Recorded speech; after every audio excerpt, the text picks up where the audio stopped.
Basically, he's facing the wrong charge for the crime that was committed.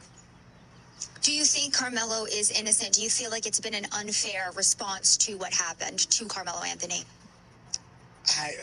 I feel that the justice system always over-respond when it comes to us. So definitely, I mean, you look at the charge. It was self-defense. He was wrestling with two guys. I don't know what the parameters of it, but it was two people.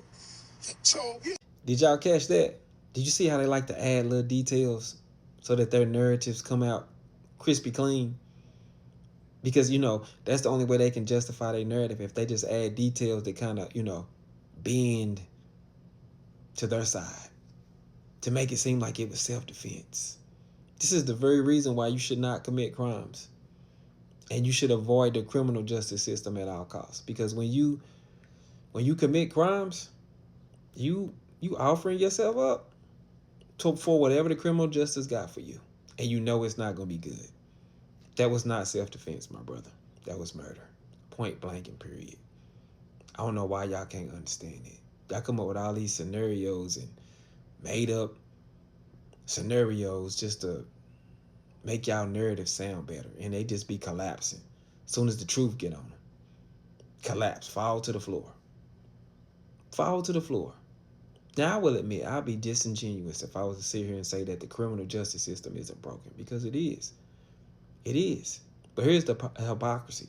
Here's the hypocrisy following Carmelo Anthony's arrest back in 2025 when he unalived Austin Metcalf, right? The high school track meet in Texas, right? A judge initially set his bond at like $1 million.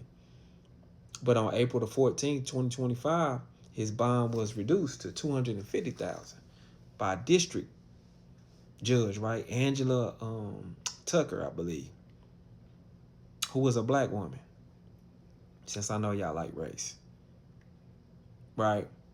So think about this. A young black male unalived a young white male, walked out of jail, and was placed on strict house arrest and an ankle monitor. I'm going to say that again. A young black male unalived a white young male, walked out of jail under strict house arrest, placed on an ankle monitor. Meaning he traded the orange jumpsuit for a suit, walked out of jail, right? Walked out of the courtroom, returned home to be with his family and friends. While the Metcalf family, they didn't have that opportunity. They had to go bury and grieve the loss of a son, a brother, and a family member. There are no winners here. There are no winners. There are no winners. Carmelo Anthony, he was literally out on bond through his trial, which took place in June of this year. Now, following that, you know, when the guilty verdict came down on June the 9th, right, he was convicted of murder and he was immediately taken back into custody, right? And where he'll, you know, we'll see what happens. You know, guy can, you know, sentenced to 35 years in jail. We'll see what happens. Or in prison. We'll see what happens. But for the foreseeable future, that's the sentence. And it could have been more. He was lenient. So here's the thing. The Carmelo Anthony camp, right? They okay when the system works in their favor, right? I mean, nobody batted an eye when he was free. But the moment that the system don't produce the outcome that y'all so desire, now the system it's corrupt again, right? Now it's unfair. Yeah. I mean, so which is it?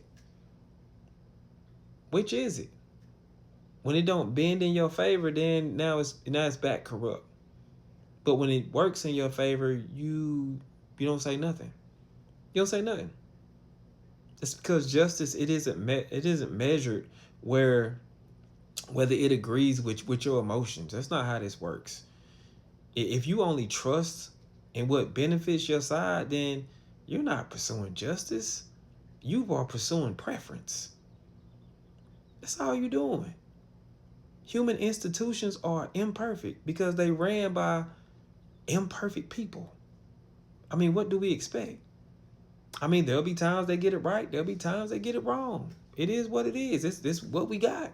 It's the law. And by law, he was found guilty of murder. Point blank and period.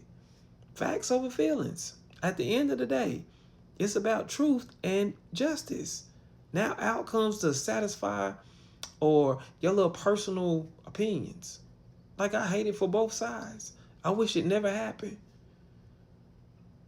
I wish Austin never pushed him. I wish Carmelo never poked him.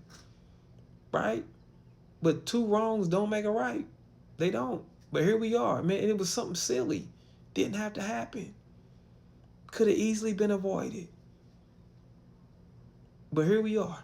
But it says in Deuteronomy, because I always got to tie it back to the word 16 and 19. Do not pervert justice. Do not show partiality. Man, at the end of the day, we want the truth. So, and in my humble opinion, I've said it before, I'll say it again. Carmelo Anthony was guilty of murder. All he should have did, well, for one, he shouldn't even been under there. But I'm not even going through that list. It is what it is. He's been sentenced. And all I can do is pray for him. I pray for his family.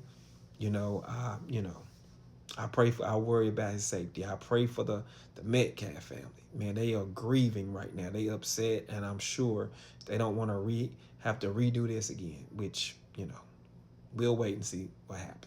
But I pray for both sides, man. Like I said, no winners. And, one family does get to go see their kid or their young man. The one doesn't. And that's the reality. But it only take a split decision to change the whole trajectory of your life. But anyway, that's just my thoughts. And I'm so tired of seeing these videos. But it is what it is. All right, let's talk about it. Carry on.